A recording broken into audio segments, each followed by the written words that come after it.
Rain drove sideways across the gravel lot as a shivering girl stood at the chain-link gate of a biker yard. "Sir," she whispered to the man in the leather vest, "could I sleep in your doghouse tonight?" Engines idled. Conversations stopped. The Hell's Angel looked at her and everything changed. "Before we begin, tell us where in the world are you watching this from? Drop your city or country in the comments below. Your every comment, gift, and membership helps us bring more heart-touching stories to your life.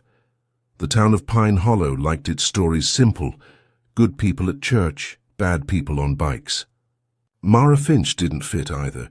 14, clothes too thin for the season, she had learned the map of alleys and back doors by heart. The storm had soaked the cardboard nest where she hid behind the laundromat. So she followed the warmth of engine noise to the old mill yard, where the Hell's Angels kept their bikes and tools. A squat cedar doghouse sat beneath the porch, painted red, a brass tag reading Ringo. She didn't see a dog. She saw a roof. A man with road-burned knuckles and kind eyes stepped from the glow of the shop. "Name's Rhett," he said, rain dripping off his moustache. Mara held her breath, chin lifted like a dare. "I won't ask for food. Just a dry place. I'll be gone by morning." The yard went quiet except for thunder. Rhett glanced at the empty doghouse, then back at her. Rhett Lawson had worn the patch for 20 years, and most folks decided who he was before learning his voice. Under the vest lived a widower who still set a place at the table on his late brother's birthday. Ringo, his brother's old rescue dog, had passed last spring. Rhett never took the house down. He called it keeping the light on. The storm smelled like pine sap and diesel. Mara's shoes squished. She hugged a grocery sack like treasure. "What's in the bag?" Rhett asked softly. "A sweatshirt, a library card," she swallowed, "and a picture of my mom." He tilted his head, feeling something shift in his ribs.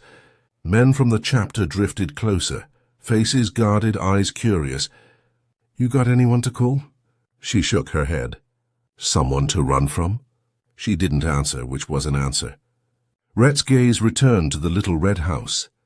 "Kid," he said, steady, "you don't belong in a doghouse. You belong on a couch with dry socks and hot soup." The yard murmured. That was not the answer Pine Hollow expected. Inside the clubhouse kitchen, old radios played classic rock under the hum of fluorescent lights. Jackets dripped on hooks. Mara stood at the threshold, shaking so hard her teeth clicked. Rhett set a towel around her shoulders, the way you'd settle a blanket over a campfire. "Bathroom's down the hall," he said. "There's a lock. Nobody bothers closed doors here." He handed her wool socks and a t-shirt with a faded logo. "Ride to remember." She hesitated. Glancing at the clubhouse patches and photos, memorial rides, charity cookouts, a scholarship check beside a line of bikes. The patch looked loud, but the smiles in those frames were gentle. When she returned, hair combed slick against her skull, the soup was ready. She tried to pretend she wasn't crying as steam fogged her lashes. Rhett pretended not to notice. "You eat," he said. "I'll call the sheriff to check you're safe." Her spoon paused mid-air. "Please don't," she whispered. "If he calls my stepfather, he'll come." The clock ticked. Rain pounded. A rule met a terror. Rhett exhaled and listened. Sheriff Denise Porter had known Rhett since high school, the boy with scraped knees who always took the blame for roughhousing he didn't start. When Rhett called, he didn't give a last name, only Mara. He asked for time and a quiet welfare check, without alerting next of kin. Denise weighed the request, then agreed to drive by at dawn. "Keep her warm. Keep her where you can see her," she said. Rhett returned to find Mara asleep upright, fingers still around her spoon. He slid a folded jacket beneath her cheek. The men spoke in low voices, the way folks do near a hospital bed. "You sure about this, brother?" asked Hawk, the road captain. "Town Caesar in here, they'll call us kidnappers." Rhett looked at the doghouse through the rain-glossed window. "She asked for a doghouse because she's been taught that's what she's worth." He shook his head. "We either change that story right now or we ain't worth the leather on our backs." In the quiet that followed, The patch felt less like armor and more like a promise. Morning broke silver and cold. Denise's cruiser rolled up with the caution of someone stepping into a family argument. Mara flinched at the blue lights, then relaxed when she saw the sheriff's freckles and rain-frizzed hair. Denise crouched to Mara's eye level. "You're not in trouble, honey. I just need to know you're safe." Mara folded the library card in her palm like a passport. "I can't go back," she said. "Please don't make me." Denise's jaw tightened. "Tell me why." Mara glanced at Rhett. He nodded once, slow. Words came in stop-start beats. A stepfather whose promises curdled by night. A farmhouse where locks worked both ways. A mother who tried and failed and then disappeared. Denise's eyes glistened. "All right," she said. "We'll open a case. It means questions, but it also means protection." She looked at Rhett. "Short term, she needs a safe bed." Rhett didn't wait for the ask. "She's got one." Denise studied him, reading beyond the beard and the patch to the steady man underneath. "Then we do this by the book," she said. "But we do it together. Word travels faster than truth." By noon, the diner on Main buzzed with talk. Angel snatched a girl. Club hides runaways. Up, they'll corrupt her. Rhett and Mara slid into a corner booth anyway. The cook, Luann, set down pancakes big as hubcaps and a hot chocolate crowned with real cream. Mara traced the steam with her finger, shy and delighted. Two men at the counter turned to stare. One muttered, loud enough to be heard, "Trash training, trash." The room stiffened. Mara's fork hovered. Rhett kept his eyes on her. "First bite's the best," he said. She took it, syrup glinting on her lip.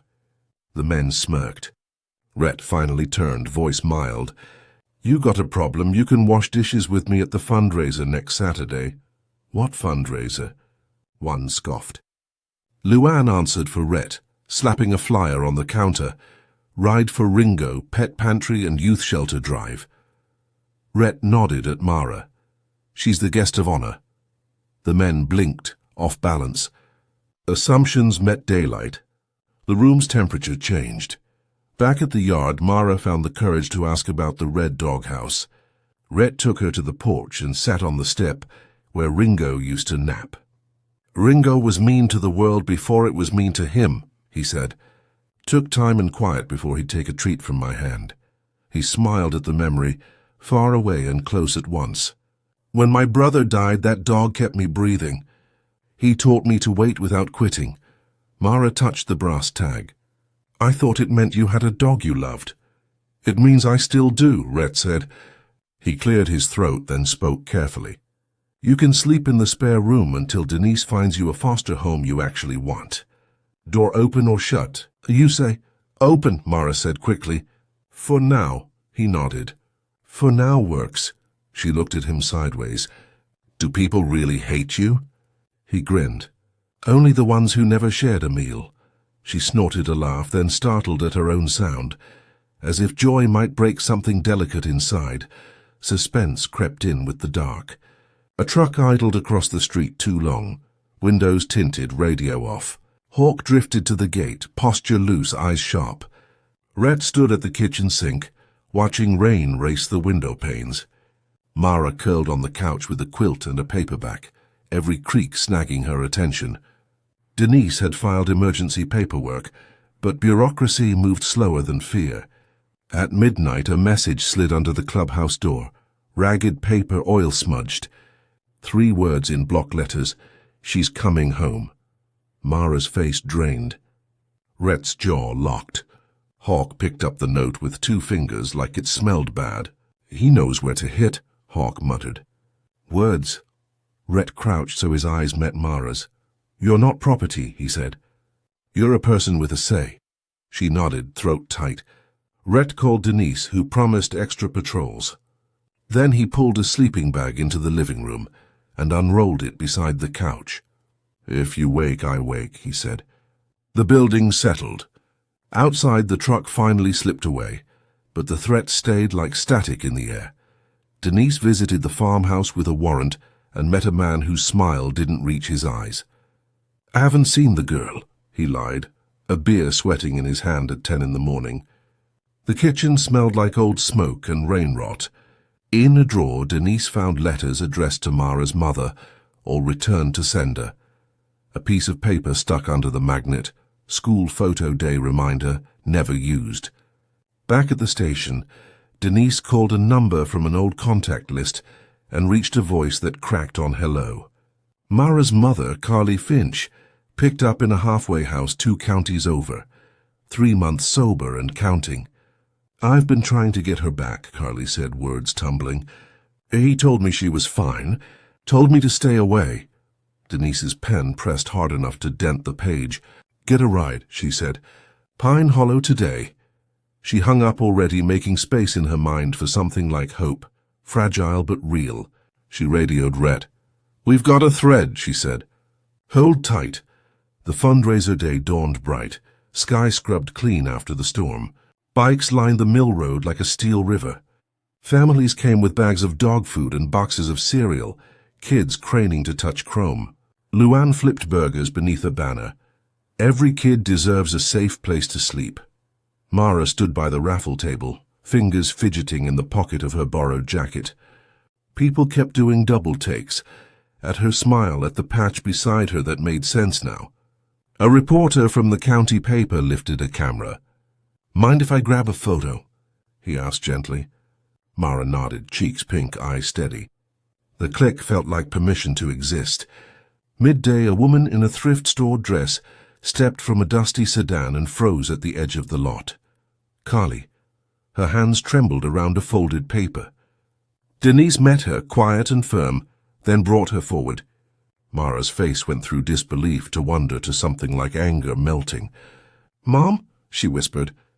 The crowd hushed, engines ticking as they cooled, another kind of thunder about to break. Carly fell to her knees, hands hovering like she was afraid to touch and lose. "I'm sorry," she said over and over, each apology a stone laid down. Mara stood stiff for a beat, then took a single step into those arms she remembered from a time before fear. They held each other like shipwreck survivors discovering the shore.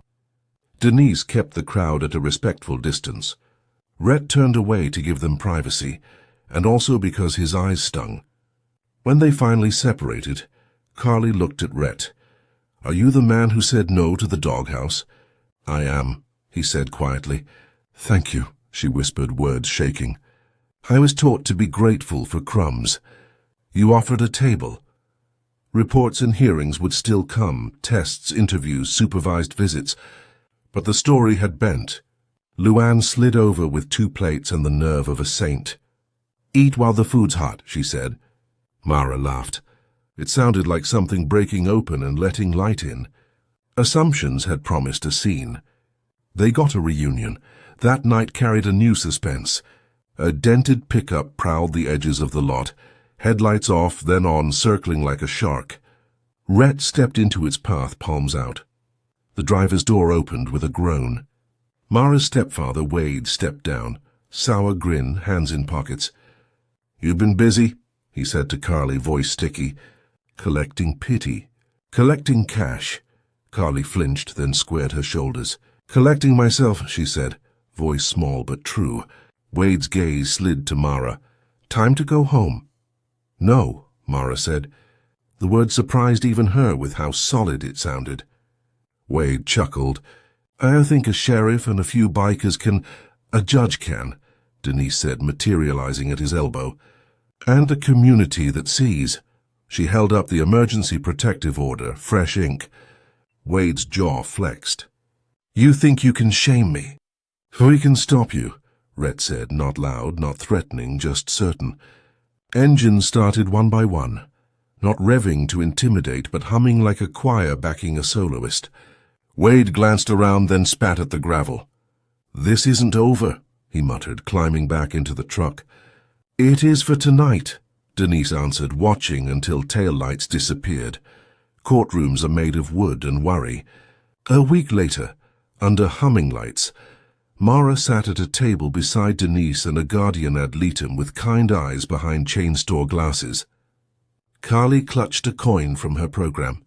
Rhett sat in the back row, hat in his lap, patch visible by choice. The judge listened. Not just to words, but to how Mara's hand stayed steady when she said, "I feel safe at the clubhouse and I don't want the door to lock from the outside." Wade blustered about slander and respect. The judge cut through it like a boat through fog. Respect is for people, not control. Temporary placement, with Carly in transitional housing supervised by Denise. Weekend day visits at the clubhouse. No contact order against Wade pending investigation. The gavel fell like rain beginning. In the hallway, Mara exhaled so hard she swayed. Rhett steadied her with 2 fingers at the elbow. "Good work, kid," he said. She squinted at him. "You cried," he sniffed. "Allergies." They both laughed, the kind that makes strangers smile without knowing why. Mara moved into a small room with a lamp shaped like the moon and sheets that smelled like lavender. Carly worked the breakfast shift at a motel and the evening shift at meetings. They learned each other again with burnt toast and borrowed jokes. On Saturdays, Mara rode on the back of Rhett's bike around the empty loop near the reservoir. Slow, careful, the way you teach trust to grow without rushing it. She wore a helmet with stickers she chose herself. Stars, a book, a tiny red house. At the clubhouse, she helped Hawk sort donations and learned the names of every stray cat that visited. People at the diner started nodding first, then talking. "You need more crayons?" a teacher asked. "We've got a box. You coming to the fall fair?" The mayor wondered, rough voice softening. The patch still drew whispers, but the whispers now carried facts. They fed her. They called the sheriff. They raised rent money for Carly. The town's mirror tilted. The picture changed. Just when the story felt steady, fire licked the edges. A late-night electrical short sparked in the transitional house's laundry room. Smoke crawled under doors like a thief. Carly woke choking, grabbed the knob, burned her palm, and shouted Mara's name. The hall was a tunnel of heat. Outside, a neighbor pounded on windows, yelling for anyone inside. At the yard, Rhett's phone rattled on the workbench. "House on Hazel burning," a breathless voice shouted. Before the sentence finished, he and Hawk were already running. Sirens stretched the night thin. Rhett reached the porch to find Carly on the lawn, coughing, eyes wild. "She's in there," Carly choked. "Back bedroom." Without waiting for orders, Rhett pulled his jacket over his mouth and went in. Heat slapped like a wall. He counted steps like a metronome. 3 to the hall, 4 to the room, door swollen. "Mara!" he shouted. A small cough answered. He shouldered the door. It gave like a sob. There she was, curled beneath the window. T-shirt over her nose, eyes huge. He lifted her, felt her heartbeat hammering his ribs, and turned toward the light. Outside, night broke into applause. Neighbors, firefighters, Denise, Carly. Everyone clapping not for show, but because their hands didn't know what else to do. Mara coughed until tears streamed, then gripped Rhett's vest with fierce, shaking fingers. "I knew you'd come," she rasped. He tucked her beneath a blanket, voice rough. "Always." The fire took the laundry room and part of the roof. It did not take their second chance. The Red Cross offered vouchers. Luann organized a benefit the size of a wedding. The chapter opened spare rooms and made couch nests with quilts from someone's grandma. Wade drove by once, slowed, saw the crowd and sped off without a word. "He's learning," Denise said dryly. In the glow of taillights and rescue beacons, Rhett walked Mara to the red doghouse still sitting under the porch at the yard. He rested a palm on its roof. "Maybe it's time this held a different story," he said. Mara nodded. "Maybe it becomes a library." He blinked. "A what?" She grinned. "A tiny free library. For kids like me." They sanded, painted, and filled the doghouse with paperbacks that smell like summer. A brass plaque replaced Ringo's tag, "Take a book, leave a note." The first note appeared the next morning in careful block letters. "Thank you for thinking of us, J." The little library drew kids like a porch light draws moths, except these moths stayed to read. The chapter set up Saturday story hour. Luann baked cookies. Carly read loudly, stumbling only on the big words. proud when Mara corrected her gently. Reporters came again, then donors. A regional shelter network reached out, asking how Pine Hollow changed minds so fast. Rhett shrugged on camera. "We didn't change minds. We changed stories."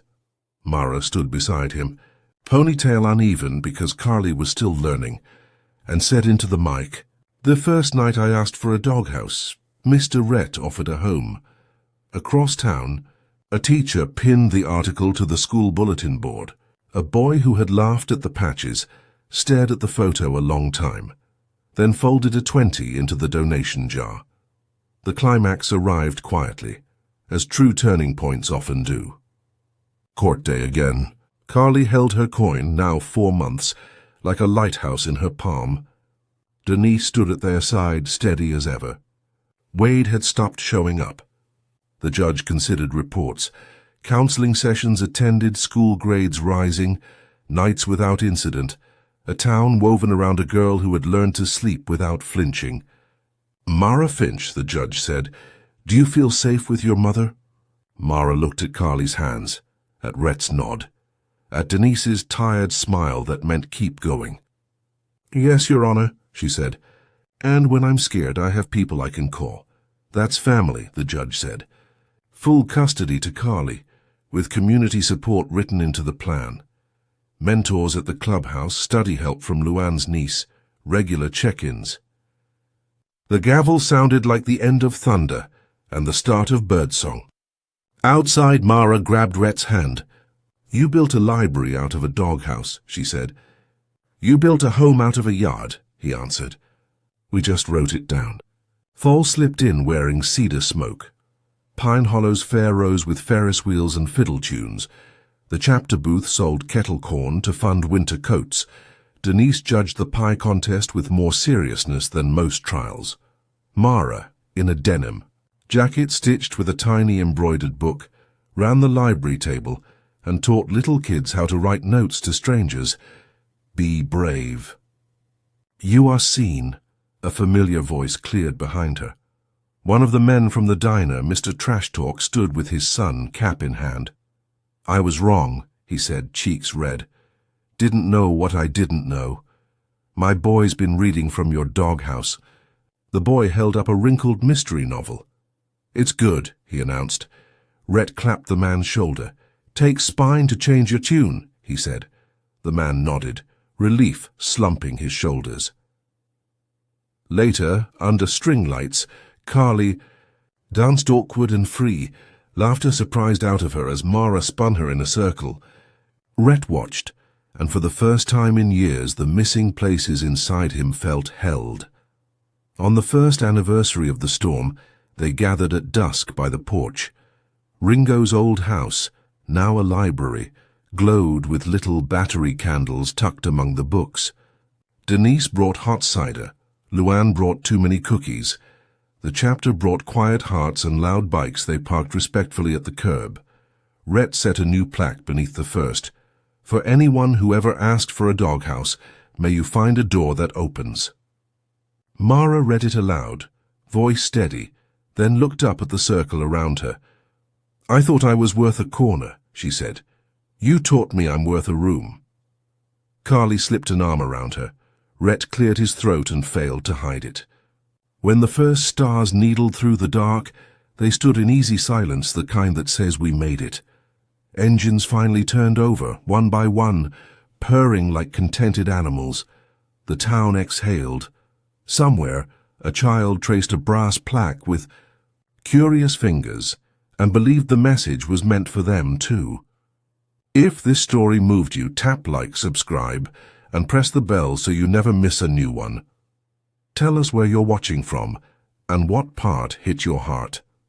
Your comments and shares help us keep building safe doors for kids who need them. Thanks for riding with us.